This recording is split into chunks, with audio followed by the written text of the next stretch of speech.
Assalamualaikum warahmatullahi wabarakatuh. Yang terhormat Bapak Irwan Siagian MPD, selaku dosen pengampu mata kuliah Teori Belajar Bahasa, serta teman-teman yang saya banggakan. Perkenalkan, nama saya Acikan Eliasha dengan NPM 2024-21500-242.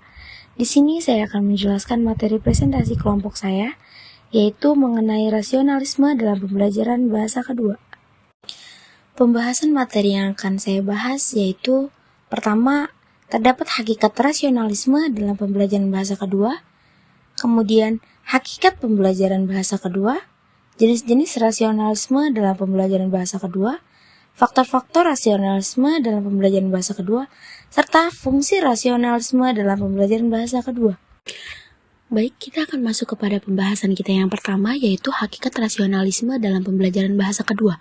Suyono dan Haryanto berpendapat bahwa rasionalistik mendorong pembelajar bahasa kedua untuk berpikir kritis, menganalisis struktur linguistik, dan mengembangkan kesadaran metakognitif dalam memahami bahasa target. Berdasarkan pendapat tersebut, rasionalisme dalam pembelajaran bahasa kedua menekankan kemampuan berpikir logis dan analitis untuk para pembelajar. Pendekatan ini mendorong mereka untuk berpikir kritis, memahami struktur dan aturan bahasa, serta menangkap logika di balik bahasa, bukan hanya sekedar menghafal atau meniru saja. Contohnya, ketika seorang siswa belajar bahasa Indonesia, dia tidak hanya menghafal kata makan atau memakan, tetapi juga belajar kapan dan bagaimana kata itu digunakan. Dengan begitu, proses belajar jadi lebih sadar karena pembelajar memahami alasan di balik setiap penggunaan bahasa. Kemudian, Ade Mulyana berpendapat bahwa rasionalisme merupakan pandangan yang menekankan bahwa pengetahuan diperoleh melalui akal atau penalaran logis manusia, bukan semata-mata dari pengalaman saja. Menurut pendapat tersebut, rasionalisme adalah pandangan yang menekankan bahwa pengetahuan diperoleh melalui akal dan penalaran logis, sehingga seseorang dapat memahami sesuatu yang tidak hanya dari pengalaman, tetapi juga melalui pemikiran dan analisis. Contohnya, ketika kita belajar bahasa Indonesia, peserta didik mungkin akan bertanya, kenapa kita bilang saya makan nasi, bukan saya nasi makan. Dari situ dia menggunakan logikanya untuk berpikir, memahami aturan dan struktur bahasa, bukan sekedar menghafalnya saja. Dewi Rachmawati berpendapat bahwa rasionalisme dalam pemerolehan bahasa kedua menekankan kemampuan kognitif pembelajar untuk membentuk kaidah bahasa melalui refleksi dan analisis, sehingga mereka tidak sekedar meniru, tetapi memahami aturan bahasa secara sadar. Berdasarkan pendapat tersebut, rasionalisme dalam belajar bahasa kedua menekankan kemampuan berpikir pembelajar untuk membentuk aturan bahasa tersendiri lewat pemahaman dan analisis dari apa yang ia dengar atau ia pelajari. Jadi, seseorang tidak sekedar meniru, tetapi juga benar-benar memahami dan menyusun aturan bahasa itu dengan sadar. Contohnya, saat belajar bahasa Indonesia, seseorang menyadari bahwa ke menunjukkan arah dan di menunjukkan tempat. Misalnya, dalam kalimat saya pergi ke sekolah dan saya belajar di sekolah, pembelajar memahami aturan ini melalui penalaran dan pengamatan, menunjukkan pemahaman pola secara sadar, bukan sekedar meniru. Kemudian kita masuk kepada bagian sintetis teori. Berdasarkan menurut para ahli, dapat disimpulkan bahwa rasionalisme dalam pembelajaran bahasa kedua menekankan peran akal dan penalaran pembelajar dalam memahami serta membentuk aturan bahasa. Pembelajaran terjadi melalui refleksi dan analisis, sehingga pengetahuan bahasa dibangun secara sadar dan mendalam, bukan hanya sekedar hasil hafalan. Baik, kita akan masuk kepada pembahasan materi yang kedua, yaitu hakikat pembelajaran bahasa kedua. Abdullah dan Qadir berpendapat bahwa pembelajaran bahasa kedua sebaiknya menggabungkan penjelasan aturan dan praktik komunikasi agar seimbang antara teori dan keterampilan. Berdasarkan pendapat tersebut, pembelajaran bahasa kedua ini sebaiknya memadukan penjelasan aturan dan praktik komunikasi agar seimbang antara teori dan keterampilan berbahasa. Contohnya, siswa belajar aturan penggunaan imbuhan me dalam bahasa Indonesia, lalu mempraktikannya dengan membuat kalimat seperti saya menulis surat, dia membaca buku. Sujiwo berpendapat bahwa pembelajaran bahasa kedua bertujuan untuk mengembangkan penguasaan sistem bahasa serta kemampuan menggunakannya secara efektif dalam komunikasi nyata. Berdasarkan pendapat tersebut, pembelajaran bahasa kedua bertujuan untuk mengembangkan penguasaan sistem bahasa dan kemampuan menggunakannya dalam berkomunikasi. Contohnya, siswa memahami aturan penggunaan imbuhan ber, lalu ia menerapkannya dalam kalimat seperti saya berlari setiap pagi.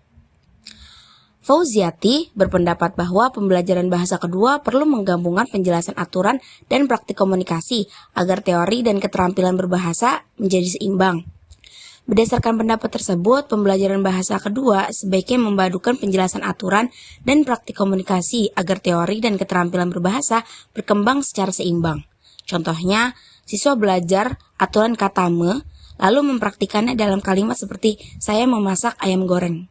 Sintetis teori. Berdasarkan menurut para ahli, dapat kita simpulkan bahwa pembelajaran bahasa kedua menunjukkan bahwa pembelajaran bahasa kedua perlu menyeimbangkan penguasaan aturan bahasa dan penerapan dalam komunikasi nyata agar kemampuan berbahasa berkembang secara utuh. Baik, kita lanjut kepada penjelasan materi selanjutnya, yaitu jenis-jenis rasionalisme dalam pembelajaran bahasa kedua. Menurut para ahli dalam teori belajar bahasa, rasionalisme dalam pembelajaran bahasa kedua terbagi menjadi beberapa bentuk pendekatan, yaitu yang pertama ada rasionalisme klasik, kedua rasionalisme modern, dan yang ketiga rasionalisme kontekstual. Untuk yang pertama, rasionalisme klasik. Weli Sundari berpendapat bahwa pemerolehan bahasa tidak sepenuhnya bergantung pada lingkungan, melainkan dipengaruhi oleh kemampuan kognitif bawaan manusia. Ia menyatakan bahwa teori nativis atau rasionalisme klasik beranggapan bahwa struktur bahasa sudah tersimpan secara potensial dalam otak manusia sejak lahir. Berdasarkan pendapat tersebut, pemerolehan bahasa tidak hanya dipengaruhi lingkungan, tapi juga oleh potensi kognitif bawaan. Teori nativis atau rasionalisme klasik menekankan bahwa struktur bahasa sudah tertanam dalam otak, sehingga belajar bahasa lebih berupa pengaktifan kemampuan internal daripada sekedar pengalaman. Contohnya, anak dapat mengatakan ibu pergi ke pasar dengan benar. Tetapi jarang sekali mengatakan pergi ibu ke pasar. Meskipun kedua bentuk itu memiliki kata yang sama, fenomena ini menunjukkan bahwa struktur bahasa telah tertanam secara alami dalam otak manusia sesuai dengan pandangan rasionalisme klasik atau teori nativis. Nurani berpendapat bahwa teori rasionalisme klasik atau nativisme melihat bahasa sebagai bawaan biologis universal yang bersifat kodrati. Ia menambahkan bahwa pemerolehan bahasa, baik pertama maupun kedua, merupakan aktivasi potensi bawaan yang ada di otak manusia. Berdasarkan pendapat tersebut, kemampuan berbahasa manusia ini bersifat alami dan bawaan sejak lahir. Bahasa muncul dari pengaktifan potensi internal di otak, sehingga dalam pemerolehan bahasa pertama maupun kedua, prosesnya lebih pada mengembangkan kemampuan yang sudah ada secara kodrati. Contohnya, seseorang anak yang berpindah ke lingkungan baru dengan bahasa yang berbeda akan mampu beradaptasi dan mulai berbicara menggunakan bahasa tersebut hanya melalui interaksi dalam sehari-hari, tanpa diajarkan aturan tata bahasanya secara formal yang menunjukkan kesiapan alami otak untuk mengenali pola bahasa. Esfera berpendapat bahwa rasionalisme klasik berpandangan bahasa merupakan hasil kerja akal dan institusi bawaan, bukan semata-mata hasil dari pengalaman. Menurutnya, pandangan ini menjadi dasar dari teori nativis yang dipelopori oleh Chomsky, dikembangkan dalam konteks linguistik modern Indonesia. Berdasarkan pendapat tersebut, kemampuan berbahasa manusia tidak semata-mata terbentuk melalui pengalaman atau pembiasaan, melainkan berasal dari akal dan intuisi bawaan yang telah ada sejak lahir. Artinya, manusia ini memiliki kemampuan rasional untuk memahami dan membentuk struktur bahasa tanpa harus belajar seluruhnya dari lingkungan tersebut. Contohnya, seorang anak yang baru belajar bicara dapat menciptakan kalimat baru yang belum pernah ia dengar sebelumnya, seperti aku mau boneka biru yang di atas lemari.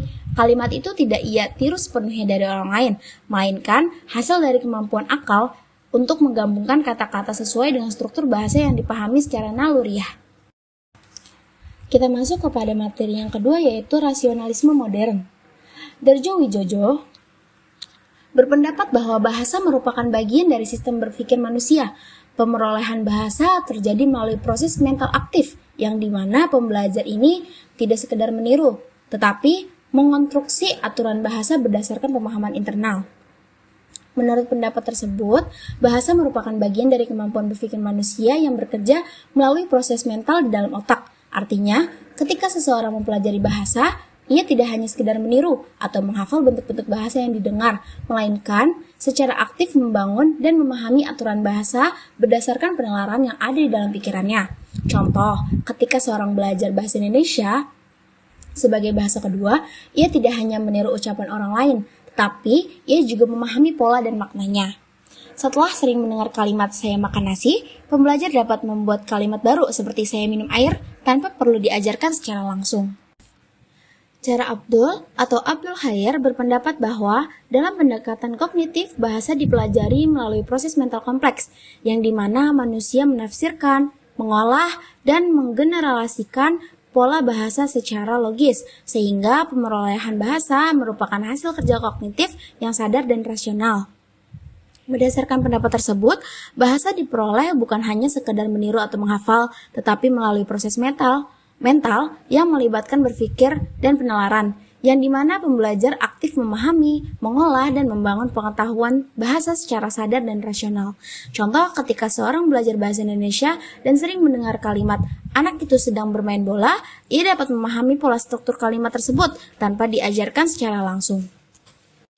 Hartati berpendapat bahwa pembelajaran bahasa kognitif menekankan pemikiran, pemahaman, makna, dan kesadaran metakognitif, yang dimana pembelajar aktif membangun pengetahuan bahasa melalui analisis dan refleksi. Rasionalisme modern menyoroti kemampuan berpikir yang berkembang melalui belajar sadar, bukan sekadar bawaan. Berdasarkan pendapat tersebut, dalam proses ini, pembelajar tidak hanya mengandalkan kemampuan bawaan, tetapi juga menggunakan kesadaran dan kemampuan berpikirnya untuk menganalisis serta merefleksikan penggunaan bahasa. Contohnya, dalam pembelajaran bahasa Indonesia, seorang siswa tidak hanya menghafal kosakata atau aturan tata bahasa, tetapi juga memahami makna dan penggunaannya dalam konteks yang berbeda. Misalnya, dalam mempelajari kata berlari, siswa dapat membedakan penggunaannya dalam kalimat "anak itu berlari cepat" dan "waktu terus berlari". Ia menyadari bahwa makna kata tersebut dapat berubah sesuai konteks. Kemudian kita masuk kepada bagian yang ketiga, yaitu rasionalisme kontekstual.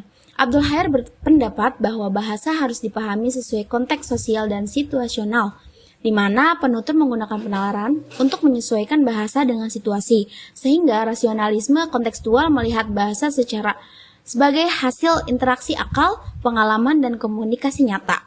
Berdasarkan pendapat tersebut, bahasa terkait erat dengan konteks sosial dan situasi, di mana penutur menyesuaikan kata dan struktur kalimat secara rasional, sehingga bahasa merupakan perpaduan kemampuan berpikir, pengalaman, dan konteks komunikasi. Contohnya, seorang siswa akan berbicara dengan cara yang berbeda ketika berbicara dengan guru dibandingkan dengan teman sebaya.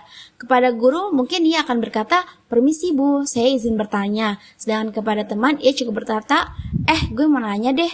Perbedaan ini menunjukkan bahwa penutur menggunakan kemampuan berpikir dan penalarannya untuk menyesuaikan bahasa dengan konteks sosial dan situasi.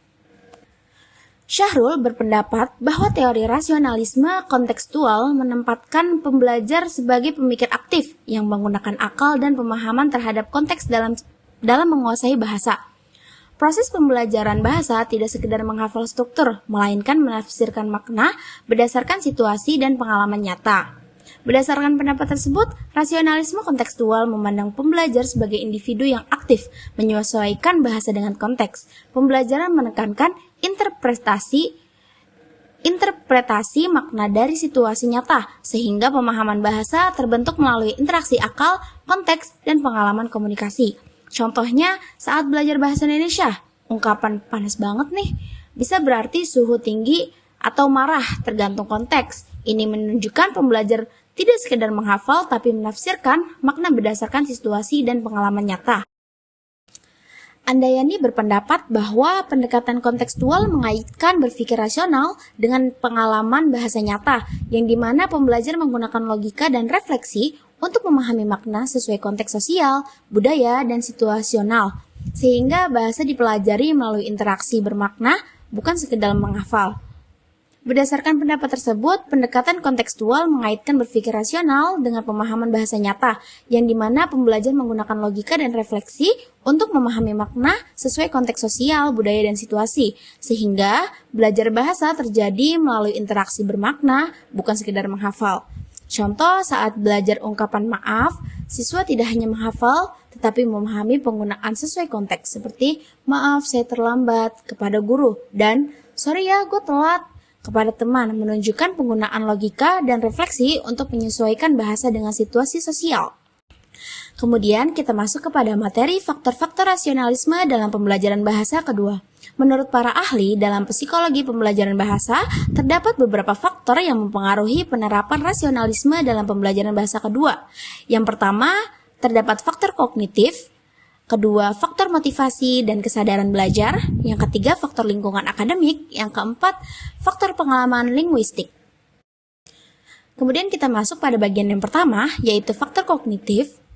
Menurut Darjo Wijojo, faktor kognitif berperan penting dalam pemrolehan bahasa karena melibatkan kemampuan mental untuk memahami dan mengolah informasi. Pembelajar tidak sekedar meniru, tetapi menggunakan daya pikir untuk membentuk aturan dan makna bahasa. Berdasarkan pendapat tersebut, faktor kognitif berperan penting dalam pemerolehan bahasa karena melibatkan kemampuan mental untuk memahami, menyimpan, dan mengolah informasi.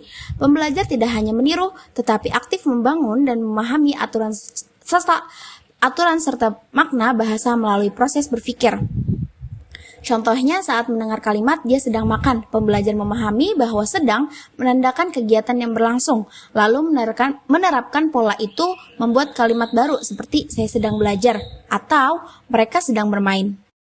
Khair berpendapat bahwa faktor kognitif mencakup kemampuan berpikir, memori, dan perhatian yang membantu seseorang memahami serta menghasilkan bahasa melalui pengenalan pola, penafsiran makna, dan generalisasi aturan. Berdasarkan pendapat tersebut, faktor kognitif mencakup kemampuan berpikir, mengingat, dan memusatkan perhatian yang membantu individu memahami dan menghasilkan bahasa melalui pengenalan pola, penafsiran makna, serta penyimpulan aturan dari pengalaman berbahasa. Contohnya dari kalimat, anak itu makan nasi, dan ibu makan roti. Pembelajar mengenali bahwa makan menunjukkan kegiatan subjek. Lalu dapat membuat kalimat baru seperti saya makan buah, menunjukkan penggunaan berpikir dan ingatan untuk mengenali pola bahasa tersebut. Rahma berpendapat bahwa faktor kognitif berperan dalam mengubah input bahasa menjadi pemahaman bermakna. Kemampuan berpikir reflektif dan analitis membantu pembelajar mengaitkan bentuk bahasa dengan konsep makna. Berdasarkan pendapat tersebut, faktor kognitif berperan dalam mengolah input bahasa menjadi pemahaman bermakna. Melalui berpikir reflektif dan analitis, pembelajar mengaitkan bentuk bahasa dengan maknanya, sehingga pemerolehan bahasa mencakup pemahaman konsep, bukan sekedar pengenalan bentuk. Contohnya, ketika seorang mendengar kalimat daun itu gugur karena angin, ia tidak hanya memahami arti kata per kata, tetapi juga menyimpulkan hubungan sebab atau akibat antara gugur dan angin. Ia dapat menafsirkan bahwa angin menjadi penyebab daun jatuh. Kemudian kita masuk pada materi yang kedua, yaitu faktor motivasi dan kesadaran belajar. Khair berpendapat bahwa motivasi dan kesadaran belajar sebagai faktor internal penting dalam pemerolehan bahasa. Motivasi mendorong pencapaian tujuan, sedangkan kesadaran belajar mencakup pengendalian diri dan refleksi terhadap proses belajar. Berdasarkan pendapat tersebut, motivasi dan kesadaran belajar merupakan faktor internal penting dalam keberhasilan berbahasa. Motivasi mendorong semangat mencapai tujuan, sedangkan kesadaran belajar membantu mengatur dan mengevaluasi proses belajar agar lebih efektif. Contohnya, siswa yang termotivasi untuk fasih berbahasa Indonesia rutin berlatih, membaca, dan memperbaiki kesalahan. Ia menyadari kesulitannya seperti pelafalan atau penggunaan kata, lalu berusaha memperbaikinya secara sadar. Selanjutnya, menurut Sukardi, bahwa motivasi belajar ini berasal dari dua sumber, yaitu motivasi intrinsik yang muncul dari dalam diri, seperti rasa ingin tahu, dan motivasi ekstrinsik yang dipicu faktor luar, seperti penghargaan atau nilai akademik. Berdasarkan pendapat tersebut, motivasi belajar bahasa terbagi menjadi dua, yaitu intrinsik yang muncul dari dorongan dalam diri, seperti rasa ingin tahu, dan minat bakat, serta ekstrinsik yang berasal dari faktor luar seperti nilai tinggi, pujian, ataupun penghargaan. Contohnya, siswa yang berlatih bahasa Indonesia untuk belajar berdebat menunjukkan motivasi intrinsiknya, sedangkan yang belajar demi nilai tinggi di rapot menunjukkan motivasi ekstrinsiknya. Kemudian, Hartati juga berpendapat bahwa pembelajar dengan kesadaran belajar tinggi mampu belajar bahasa secara mandiri, mengetahui waktu berlatih, memperbaiki kesalahan, dan menilai kemajuan. Motivasi berperan sebagai energi psikologis yang menjaga konsistensi belajar. Berdasarkan pendapat tersebut, pembelajar sadar kapan harus berlatih, memperbaiki kesalahan, dan menilai kemajuannya. Motivasi menjadi dorongan internal yang membuat konsisten dan tidak mudah menyerah dalam belajar bahasa. Contohnya, seorang mahasiswa yang menyadari kelemahannya dalam pelafalan bahasa Indonesia akan berlatih membaca keras setiap hari dan merekam suaranya untuk dievaluasi. Ia juga terus bersemangat belajar karena ingin meningkatkan kemampuannya berbicara di depan umum. Kemudian kita masuk kepada faktor yang ketiga, yaitu faktor lingkungan akademik. Darjo Wijojo berpendapat bahwa lingkungan akademik berpengaruh besar terhadap pemerolehan bahasa. Suasana belajar yang interaktif dan kayak penggunaan bahasa mempercepat pemahaman siswa terhadap struktur dan fungsi bahasa. Berdasarkan pendapat tersebut, lingkungan yang interaktif membantu pembelajar memahami struktur dan fungsi bahasa lebih cepat melalui keterlibatan langsung dalam percakapan, diskusi, dan praktik komunikasi nyata, bukan hanya sekedar dalam teori. Contohnya, siswa yang sering berdiskusi menggunakan bahasa Indonesia di kelas akan lebih cepat menguasai cara penyusun kalimat yang benar dan memahami makna kata secara kontekstual dibandingkan siswa yang hanya mendengarkan penjelasan guru tanpa berinteraksi sesama teman kelasnya. Kemudian, Hair juga berpendapat bahwa lingkungan akademik sebagai faktor eksternal berpengaruh terhadap keberhasilan belajar bahasa. Interaksi dengan guru, teman, serta dukungan fasilitas belajar dapat meningkatkan motivasi dan mempermudah pemahaman bahasa. Berdasarkan pendapat tersebut, interaksi dengan guru dan teman, serta dukungan fasilitas belajar dapat mendorong pembelajar lebih termotivasi dan mudah memahami bahasa. Lingkungan yang mendukung menjadi proses belajar lebih menarik dan bermakna. Contohnya, siswa yang memiliki akses ke laboratorium bahasa dan sering berdiskusi dengan teman serta guru menggunakan bahasa Indonesia akan lebih cepat memahami penggunaan kata dan struktur kalimat dibandingkan siswa yang hanya mengandalkan metode ceramah di kelas. Kemudian, Hartati juga berpendapat bahwa lingkungan akademik yang kondusif mendorong perkembangan kesadaran metakognitif dan kemandirian belajar. Lingkungan yang terbuka untuk refleksi dan diskusi membuat pembelajar lebih kritis dan aktif dalam memahami makna bahasa. Jadi menurut pendapat tersebut, lingkungan akademik yang kondusif membantu pembelajar berpikir reflektif dan mandiri. Suasana yang mendorong diskusi dan refleksi membuat mereka lebih kritis dalam memahami bahasa, serta meningkatkan kesadaran metakognitif untuk mengatur dan mengevaluasi proses pembelajaran. Contohnya, mahasiswa yang terbiasa mengikuti forum diskusi atau kelas dialogis akan lebih mampu menilai kesalahan bahasanya sendiri dan memperbaikinya dibandingkan mahasiswa yang hanya mendengarkan penjelasan tanpa kesempatan berdiskusi. Kemudian faktor yang terakhir yaitu pengalaman linguistik. Darjo Wijojo berpendapat bahwa pengalaman linguistik penting dalam pemerolehan bahasa karena melalui interaksi berbahasa seseorang memperoleh input yang membentuk kemampuan komunikatif serta memperkaya kosakata, struktur, dan makna. Berdasarkan pendapat tersebut, pengalaman linguistik berperan penting dalam pemerolehan bahasa karena melalui interaksi berbahasa, seseorang memperoleh input yang membentuk kemampuan komunikatif serta memperluas kosakata, struktur, dan makna yang dikuasai.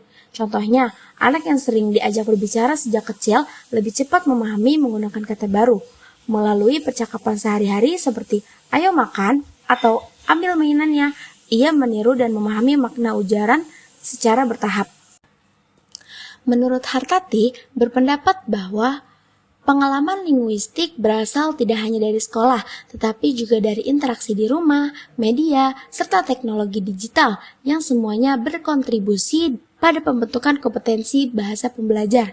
Berdasarkan pendapat tersebut, pengalaman linguistik tidak hanya diperoleh dari sekolah, tetapi juga melalui interaksi sosial, media, dan teknologi digital. Semua pengalaman ini memperkaya kemampuan berbahasa dalam hal kosakata, struktur, serta pemahaman makna. Contohnya, menggunakan bahasa formal saat menulis tugas sekolah dan bahasa santai saat sedang berbincang dengan teman.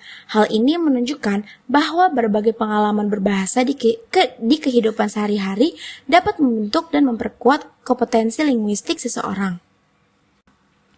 Menurut Andayani, bahwa pengalaman linguistik berhubungan dengan kemampuan reflektif pembelajar dalam menafsirkan bahasa, sehingga melalui berbagai pengalaman berbahasa, mereka memahami tidak hanya struktur, tetapi juga makna kontekstualnya. Berdasarkan pendapat tersebut, melalui pengalaman berbahasa, pembelajar tidak hanya memahami struktur saja, tetapi juga menafsirkan makna kontekstual dan berpikir lebih mendalam tentang penggunaan bahasa. Contohnya, seorang siswa yang terbiasa berdialog dengan penutur asli bahasa Indonesia akan belajar memahami bahwa ungkapan seperti sebentar lagi bisa berarti waktu yang relatif atau tidak selalu beberapa menit, tetapi tergantung konteks percakapannya. Kemudian kita sampai pada materi fungsi rasionalisme dalam pembelajaran bahasa kedua.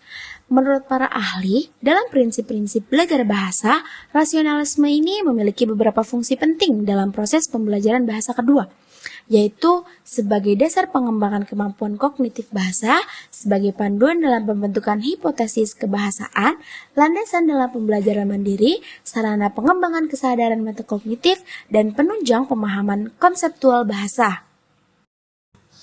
Baik, kita masuk pada fungsi yang pertama, yaitu dasar pengembangan kemampuan kognitif bahasa.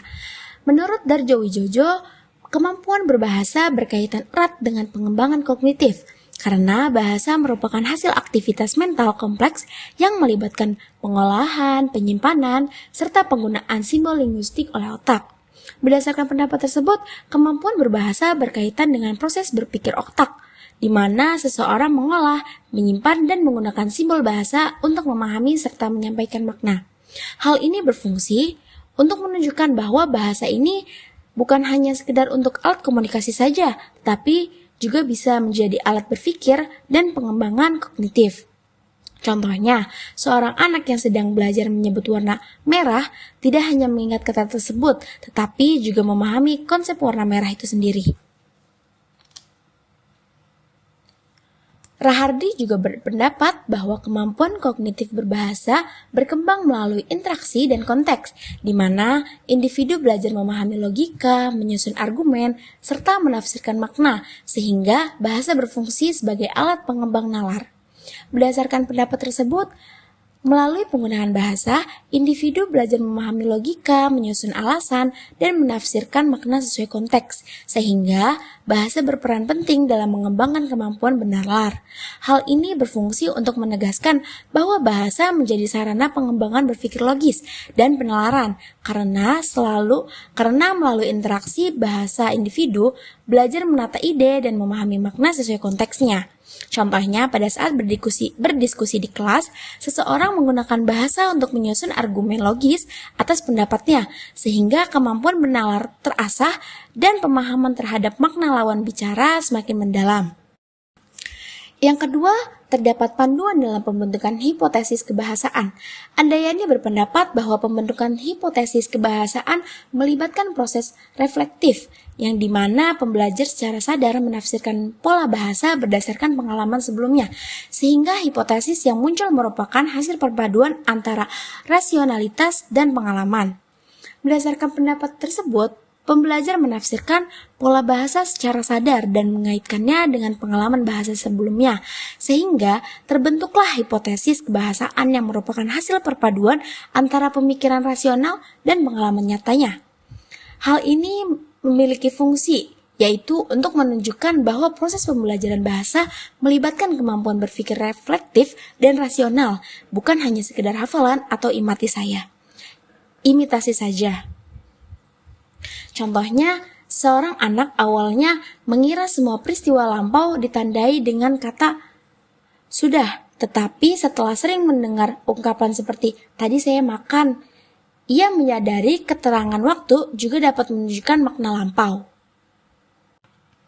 Kemudian, Suwandi juga berpendapat bahwa kemampuan membentuk hipotesis kebahasaan merupakan proses kognitif, yang dimana otak ini bekerja secara deduktif dan induktif untuk menemukan pola bahasa dan mengujinya melalui penggunaan dalam konteks komunikasi nyata. Berdasarkan pendapat tersebut, otak manusia secara alami mencari dan menguji pola bahasa melalui proses berpikir deduktif dan induktif, kemudian memverifikasinya lewat penggunaan bahasa dalam kehidupan sehari-hari. Hal ini juga berfungsi untuk menunjukkan bahwa kemampuan berbahasa dapat melibatkan proses berpikir ilmiah, di mana seseorang menebak, menguji, dan memperbaiki pemahamannya terhadap struktur bahasa.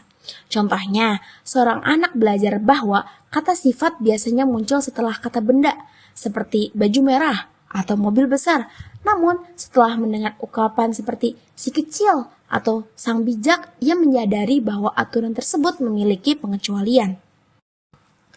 Kemudian, yang ketiga, landasan dalam pembelajaran mandiri. Menurut Rahardi, kemandirian belajar dipengaruhi oleh kemampuan yang memahami konteks komunikasi secara kritis.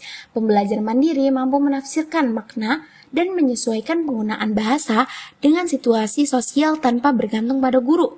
Berdasarkan pendapat tersebut, kemandirian belajar bahasa dipengaruhi oleh kemampuan memahami konteks komunikasi secara kritis. Pembelajar mandiri dapat menafsirkan makna dan menyesuaikan bahasa dengan situasi sosial tanpa bergantung pada arahan guru.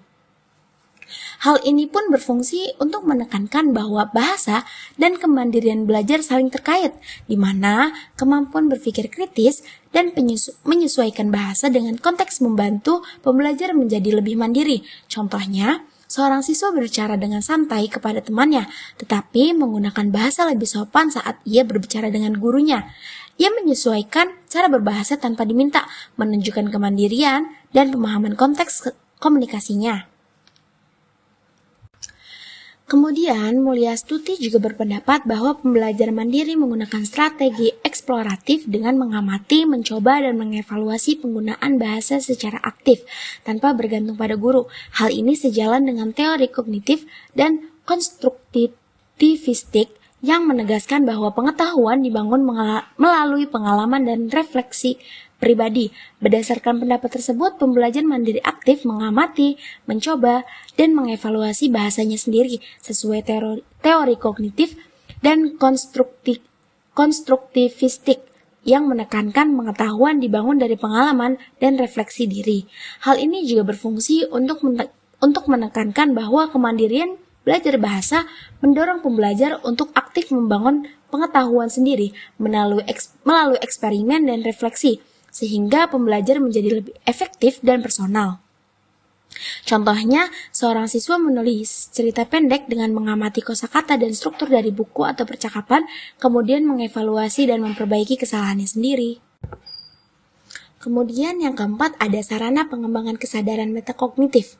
Menurut Andayani, pendekatan rasional dan reflektif mendorong siswa menyadari cara berpikirnya saat memahami bahasa, sehingga rasionalisme membantu mengembangkan kesadaran metakognitif melalui refleksi, bukan sekedar meniru. Berdasarkan pendapat tersebut, pendekatan rasional dan reflektif membantu siswa menyadari cara berpikirnya dan merefleksi pemahaman struktur bahasa, sehingga belajar tidak sekedar meniru, tetapi membangun pemahaman yang mendalam. Hal ini juga berfungsi untuk menunjukkan bahwa rasionalisme dalam pembelajaran bahasa membantu mengembangkan kesadaran metakognitif, yaitu kemampuan siswa untuk memikirkan dan mengevaluasi proses berpikir mereka saat memahami bahasa. Contohnya, siswa yang membuat kalimat kompleks menyadari urutan kata dan tanda baca, mengevaluasi pilihan kata, dan mencoba beberapa alternatif sebelum menentukan kalimat yang tepat. Mutmainnah, Adnan, dan Arya berpendapat bahwa kemampuan metakognitif berkembang ketika siswa menggunakan penalaran logis dan refleksi untuk memahami kesalahan dan memperbaiki strategi belajar, sejalan dengan prinsip rasionalisme yang menekankan penggunaan akal. Berdasarkan pendapat tersebut, metakognitif siswa berkembang melalui penalaran logis dan refleksi diri untuk memperbaiki kesalahan, sejalan dengan prinsip rasionalisme yang menekankan penggunaan akal dalam belajar. Hal ini juga berfungsi untuk menekankan bahwa rasionalisme membantu siswa mengembangkan kesadaran metakognitif sehingga mereka dapat berpikir kritis, mengevaluasi cara belajar sendiri, dan memperbaiki strategi belajar mandiri. Contohnya, siswa yang salah menulis kalimat menganalisis kesalahan menilai penyebabnya, lalu menulis ulang secara lebih tepat, penggunaan pemikiran logis dan reflektif untuk memperbaiki kesalahan dan menemukan strategi belajar yang efektif. Kemudian kita masuk kepada bagian yang kelima, yaitu penunjang pemahaman konseptual bahasa. Krida Laksana berpendapat bahwa pemahaman morfologi dan sintaksis memerlukan penalaran sistematis sesuai prinsip rasionalisme, sehingga pembelajar dapat memahami makna leksikal, gramatikal, dan relasi antar kata sesuai konseptual, bukan sekedar formal saja. Berdasarkan pendapat tersebut, pemahaman morfologi dan sintaksis membutuhkan penalaran sistematis sehingga pembelajar dapat menangkap makna kata, fungsi gramatikal, dan hubungan antar kata secara mendalam. Jadi bukan hanya sekedar menghafal bentuk formalnya saja. Hal ini juga berfungsi untuk menunjukkan bahwa rasionalisme dalam pembelajaran bahasa membantu pembelajar memahami struktur dan konsep bahasa secara konseptual, sehingga kemampuan berbahasa lebih mendalam dan tidak hanya menghafal aturan saja. Contohnya, siswa yang mempelajari kata imbuhan seperti menulis atau ditulis tidak hanya menghafal bentuk, tetapi menganalisis fungsi imbuhan dan perubahan makna, sehingga memahami aturan morfologi dan sintaksis secara rasional dan sistematis. Dan yang terakhir, menurut Suhartono, berpendapat bahwa pemahaman konsep bahasa berkembang melalui berpikir reflektif dan inferensial, inti dari rasionalisme, sehingga pembelajar tidak hanya menggunakan bahasa tetapi juga memahami logikanya. Berdasarkan pendapat tersebut, kemampuan memahami konsep bahasa berkembang melalui berpikir reflektif dan inferensial, sehingga pembelajar tidak hanya menggunakan bahasa tetapi juga memahami logika dan hubungan di balik strukturnya. Hal ini berfungsi untuk menekankan bahwa rasionalisme mendorong pembelajar memahami bahasa secara konseptual dan logis, sehingga kemampuan berbahasa tidak hanya bersifat praktis, tapi juga kritis dan berstruktur. Contohnya, seorang siswa yang belajar kalimat kompleks menganalisis bahwa klausa utama dan anak kalimat saling berhubungan. Ia bertanya pada dirinya, mengapa kata penghubung tertentu digunakan dan bagaimana pengaruhnya terhadap makna kalimat. Kesimpulan yang dapat kita ambil dari materi hari ini adalah rasionalisme dalam pembelajaran bahasa kedua menekankan peran akal dan penalaran logis dalam memahami serta membentuk aturan bahasa. Pembelajar juga tidak hanya meniru, tetapi secara sadar menganalisis dan mengonstruksi struktur bahasa melalui proses berpikir yang kritis. Berbagai faktor seperti kemampuan kognitif, motivasi, lingkungan belajar, serta pengalaman linguistik berperan penting dalam mendukung proses ini. Dengan demikian, pendekatan rasionalistik membantu pembelajar menjadi lebih mandiri, reflektif, dan mampu memahami bahasa secara mendalam serta konseptual, bukan sekedar hafalan, melainkan hasil dari pemikiran dan kesadaran berbahasa yang matang. Baik, sekian materi dari saya. Jika ada kesalahan atau kekurangan, mohon dimaafkan. Billahi taufiq wal hidayah. Wassalamualaikum warahmatullahi wabarakatuh.